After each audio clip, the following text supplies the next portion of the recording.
Hello and welcome to the channel. It's me, Chris Brooks at LSB Film Productions. Well, as I shared the not so real clip of the gentleman doing the Davos meeting, I thought I would share with you the speech of the Argentina President Javier.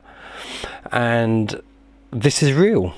I'm sure some of you have probably seen it already, but what he says hits home. Now, I do apologise in advance for the quality of the audio. That is out of my control, but you can still hear what is said, and I recommend you listen to it. So, without further ado, I will leave you with this clip, and let me know what you think in the comments. If you haven't already, please do like, share and subscribe, and I will speak to you soon. All the best. Take care. Bye now. Thank you very much. Today I'm here to tell you that the Western world is in danger. And it is endangered because those who are supposed to have to defend the values of the West are co-opted by a vision of the world that inexorably leads to socialism and thereby to poverty. Unfortunately, in recent decades, motivated by some well-meaning individuals willing to help others, and others motivated by the wish to belong to a privileged caste, the main leaders of the Western world have abandoned the model of freedom for different versions of what we call collectivism. We're here to tell you that collectivist experiments are never the solution to the problems that afflict the citizens of the world. Rather, they are the root cause. Do believe me, no one better placed than us, Argentines, to testify to these 2 points. When we adopted the model of freedom back in 1860, in 35 years we became a leading world power. And when we embraced collectivism over the course of the last 100 years, we saw how our citizens started to become systematically impoverished, and we dropped to spot number 140 globally. The essential problem in the West today is not just that we need to come to grips with those who, even after the fall of the Berlin Wall and the overwhelming empirical evidence, continue to advocate for impoverishing socialism. But there's also our own leaders, thinkers and academics who, relying on a misguided theoretical framework, undermine the fundamentals of the system that has given us the greatest expansion of wealth and prosperity in our history. The theoretical framework to which I refer is that of neoclassical economic theory, which designs a set of instruments that unwillingly, or without meaning to, ends up serving the intervention by the state, socialism and social degradation. The problem with neoclassicals is that the model they fell in love with does not map reality, so they put down their mistakes to supposed market failures rather than reviewing the premises of the model. On the pretext of a supposed market failure, regulations are introduced which only create distortions in the price system, prevent economic calculus, and therefore also prevent saving, investment and growth. This problem lies mainly in the fact that not even supposedly libertarian economists understand what the market is, because if they did understand, it would quickly be seen that it's impossible for there to be something along the lines of market failures.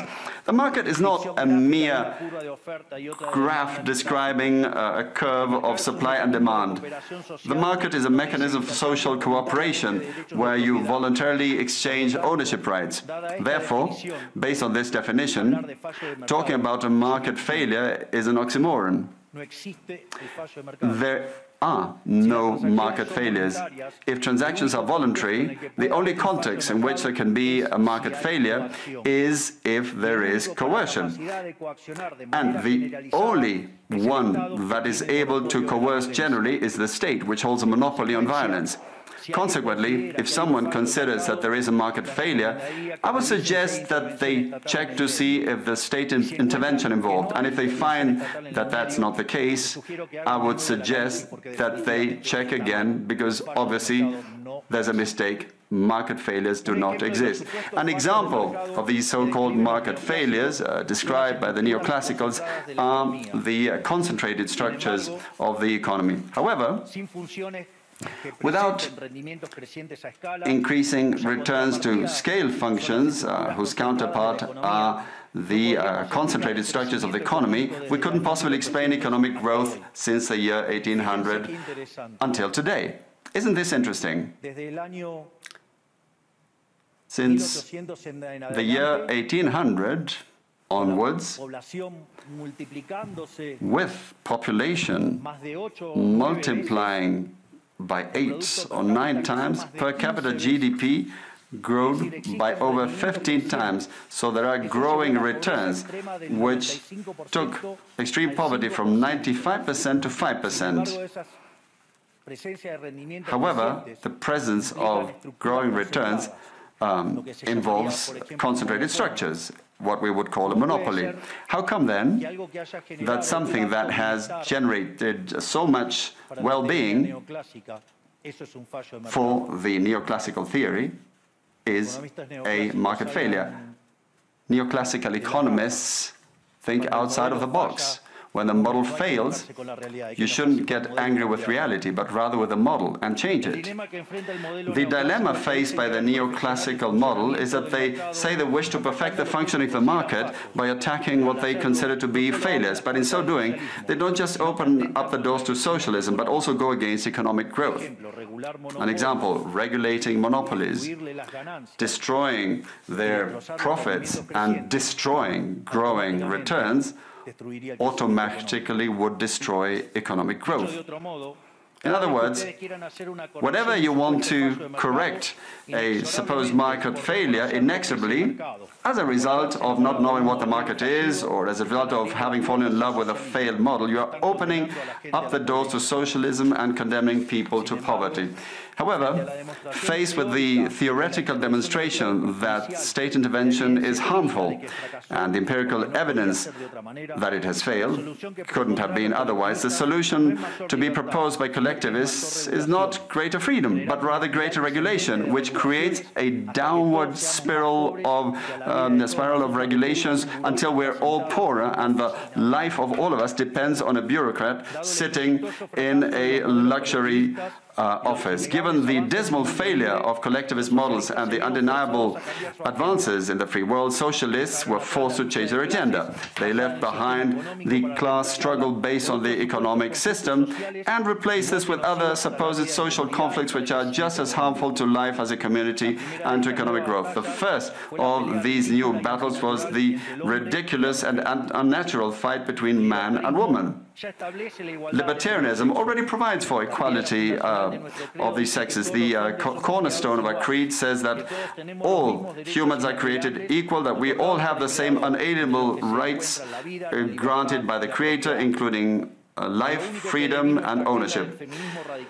All that this radical feminism agenda has led to is greater state intervention to hinder the economic process, giving a job to bureaucrats who have not contributed anything to society. Examples, ministries of women or international organizations devoted to promoting this agenda. Another conflict presented by socialists is that of humans against nature, claiming that we human beings damage the planet, which should be protected at all costs, even going as far as advocating for population control mechanisms or the bloody abortion agenda. Unfortunately, these harmful ideas have taken a strong hold in our society. Neo-Marxists have managed to co-opt the common sense of the Western world, and this they have achieved by appropriating the media, culture, universities, and also international organizations. The latter case is the most serious one, probably, because these are institutions that have enormous influence on political and economic decisions of the countries that make up the multilateral organizations. Fortunately, there's more and more of us who are daring to make our voices heard, because we see that if we don't truly and decisively fight against these ideas, the only possible fate is for us to have increasing levels of state regulation, socialism, poverty, and less freedom, and therefore will be having worse standards of living. The West has unfortunately already started to go along this path. I know to many it may may sound ridiculous to suggest that the West has turned to socialism, but it's only ridiculous if you only limit yourself to the traditional economic definition of socialism, which says that it's an economic system where the state owns the means of production. This definition, in my view, should be updated in the light of current circumstances. Today, states don't need to directly control the means of production to control every aspect of the lives of individuals. With tools such as printing money, debt, subsidies, controlling the interest rate, price controls, and regulations to correct the so-called market failures, they can control the lives and fates of millions of individuals. This is how we come to the point where, by using different names or guises, a good deal of the generally accepted political offers in most Western countries are collectivist variants, whether they proclaim to be openly communists, fascists, Nazis, socialists, social democrats, national socialists, Democrat Christians, Christian Democrats, neo-Keynesians, progressive, populist, nationalists, or globalists. At bottom, there are no major differences. They all say that the state should steer all aspects of the lives of individuals. They all defend a model contrary to that one which led humanity to the most spectacular progress in its history. We have come here today to invite the rest of the countries in the Western world to get back on the path of prosperity, economic freedom, limited government, and unlimited respect for private property are essential elements for economic growth. And the impoverishment produced by collectivism is no fantasy, nor is it an inescapable fate. But it's a reality that we Argentines know very well. We have lived through this, we have been through this, because as I said earlier, ever since we decided to abandon the model of freedom that had made us rich, we have been caught up in a downward spiral, as part of which we are poorer and poorer day by day. So this is something we have lived through, and we are here to warn you about what can happen if the countries in the Western world that became rich through the model of freedom stay on this path of servitude. The case of Argentina is an empirical demonstration that no matter how rich you may be, or how much you may have in terms of natural resources, or how skilled your population may be, or educated, or how many bars of gold you may have in the central bank, if measures are adopted that hinder the free functioning of markets, free competition, free price systems, if you hinder trade, if you attack private property, the only possible fate is poverty.